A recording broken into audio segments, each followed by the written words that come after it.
sir. The control are there with me. Okay. Hi everyone, thanks.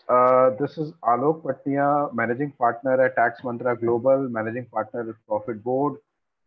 Today we will discuss about mm, the many changes which the GST Council has brought in their 40th GST Council meeting a couple of days back with respect to MSME, and there are interesting relaxations which has been brought in terms of penalty for late filing.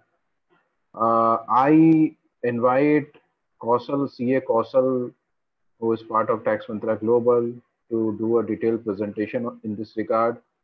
Welcome, Kausal. You can start the presentation. By the way, if you have any queries, you can put that in the chat, or you can also put it on Facebook chat because we are live on Facebook also. Yeah. Hello everyone. So today we will be discussing on the topic that the highlights of the 40th GST Council meeting, which has occurred on the 12th of June.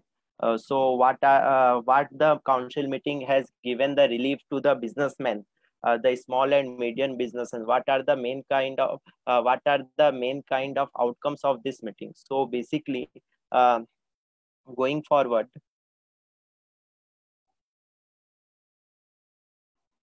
the snapshot of the meeting which we will be on this meeting, which we will be discussing, is first we will go through the reduction in the late fees for the past return. Follow up, what is the reduced rate in case of delay furnishing of returns as suggested by the government. Uh,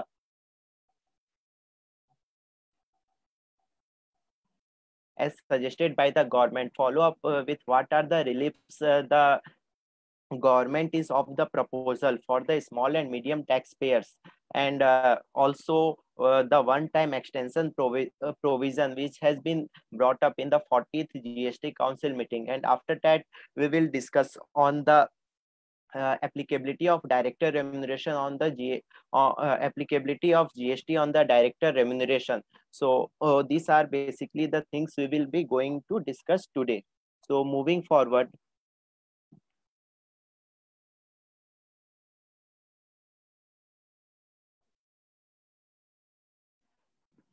as you all know, the 40th GST Council meeting has gave some of the major reliefs to the small and medium taxpayers.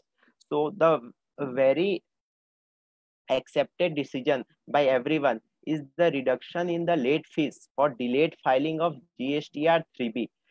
So basically, what the meeting says, that all those registered taxpayers who have not filed their GST returns from the period of July 2017 to January 2020, and who have their GST liability as nil, now they can file the all the pending returns of their GSTR 3B within the period of July to September 2020, and there will be no late filing fees to them. The second is that all those registered taxpayers who have the GST liability from the period of July 17 to January 20, and those registered taxpayers have not filed their return till now. So those taxpayers can also avail this benefit and file their returns from the period of July to January within the period of July to September 2020, with a cap on the late filing fees of rupees 500 per return. Earlier, this late fees is as high as rupees 10,000 per return. Moving forward, the next is we have to notice that although there is reduction in the late fees by the government, however, the government has not reduced the interest rate on the payment of GST liabilities.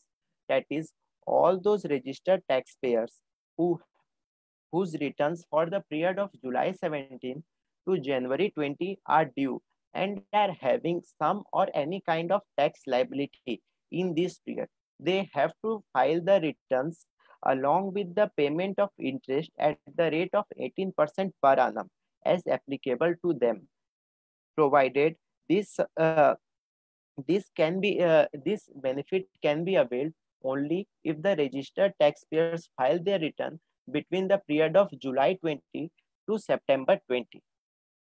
So to conclude, basically in the first announcement, what the government is saying that all those taxpayers जिनकी भी GST में liability नहीं है और उन्होंने अपनी return जुलाई 2017 से जनवरी 2020 तक की अभी तक फाइल नहीं की है, तो वो सारे टैक्स पेयर्स अभी जुलाई 2020 से सितंबर 2020 तक अपनी रिटर्न्स फाइल कर सकते हैं और उन्हें लेट फीस जो कि 10,000 रुपए तक होती थी वो नहीं भरनी पड़ेगी. Moving forward, the next is for the small and medium taxpayers whose returns are due for the month of February, March, and April 20. So earlier also, the government by the notification 31 by 2020, dated April of 3rd, 20, has given a relief to the taxpayers whose aggregate turnover is up to rupees 5 crores in the preceding financial year. So what in the earlier notification, the government has given relief that all those taxpayers who have the turnover of up to rupees 5 crores, they can file their returns for the month of February, March, and April in a staggered manner. Now, the government has given the relief that all those taxpayers whose returns are due to be filed for the month of February, March, and April within the due date as per the notification of 31 by 2020. However, those taxpayers are not able to file those returns within the due date. They can file their returns up till September 30th, 2020, and the rate of interest will be 9% per annum instead of 18% per annum. So this is the second outcome of the 40th GST Council meeting. Moving forward, in this only, for the small and medium taxpayers whose returns are due for the month of May, June, and July 2020. So here, a big relief has been given by the council via its 40th meeting that all those registered taxpayers who are small and medium and having an aggregate turnover of up to rupees 5 crore in the preceding financial year, so they can file their returns for the month of May, June, and July 20 up till September 2020, and there will be no interest and late fees. Here, one thing to be noted, for these months, that is the month of May, June, and July, staggered dates will be notified by the government that by which date which SSC needs to file the return for which of the month to avail the benefit of no interest and late fees on late filing.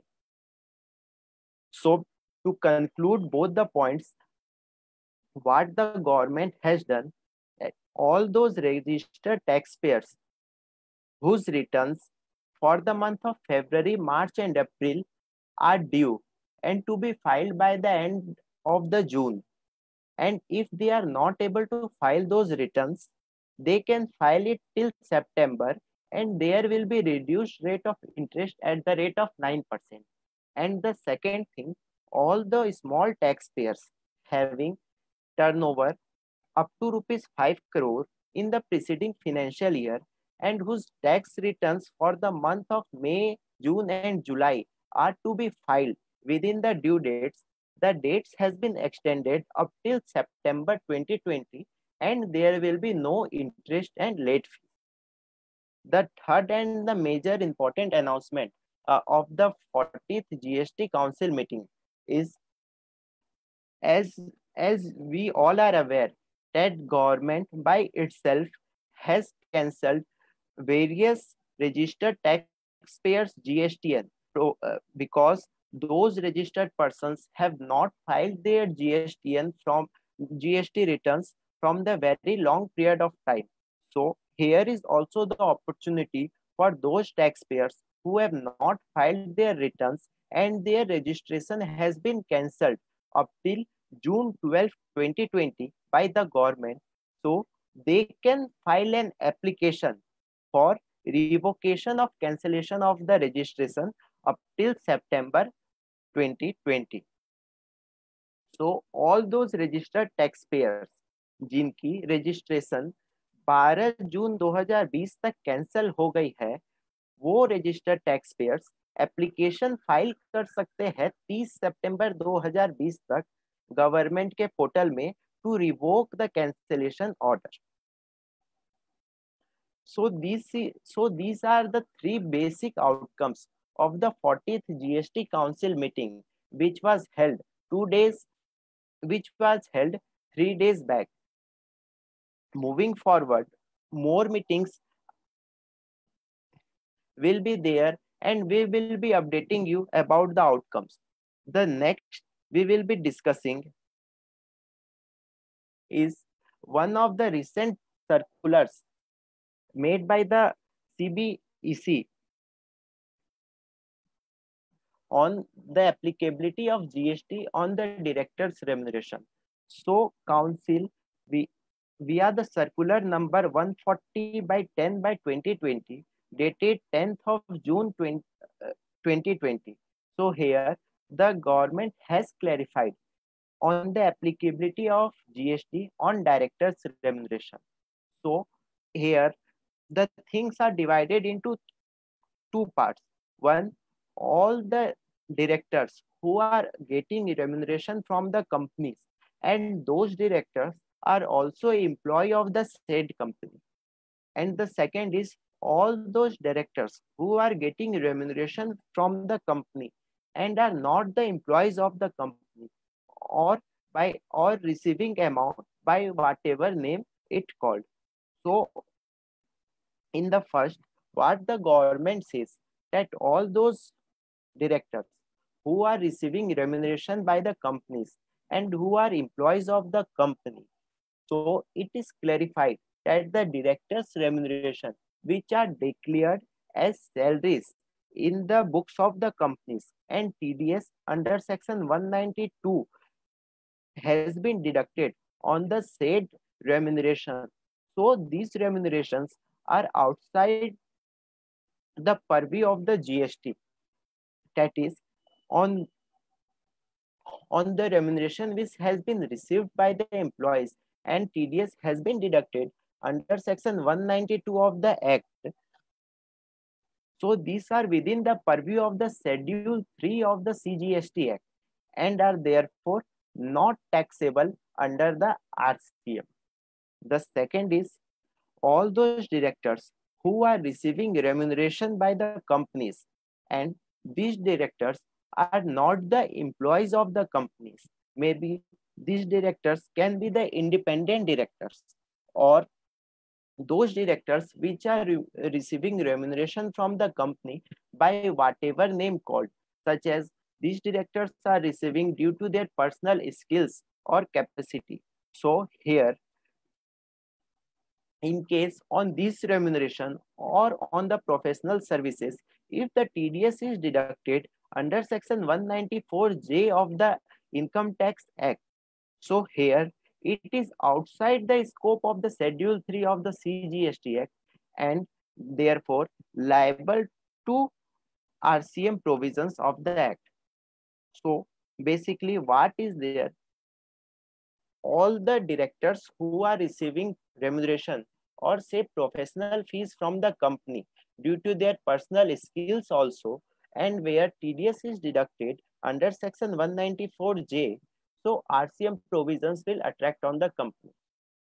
One thing also to be noted, that in case the director is getting any kind of funds from the company for any kind of services other than those which are falling under the TDS of 192 or 194J.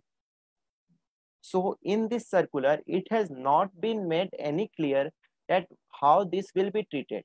So general presumption can be, suppose a director is receiving commission or a director is receiving rent for the property provided to the company. So all this will cover under the forward charge mechanism, and GST will be borne by the director. So basically, these are only the outcomes of the 40th GST Council meeting, which has held 3 days back, and the one of the recent circulars as provided by the government on the applicability of director remuneration.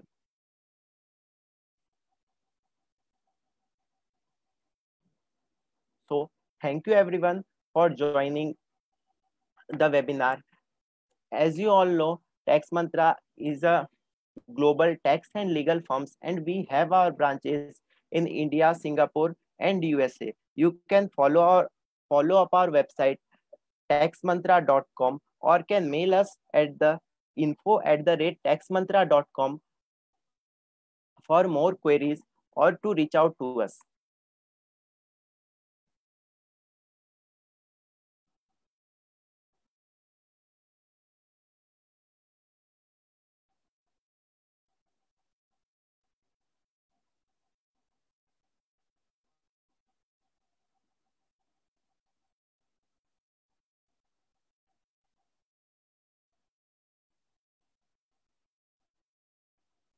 So thank you everyone for joining the meeting. We will be back soon with the new topics.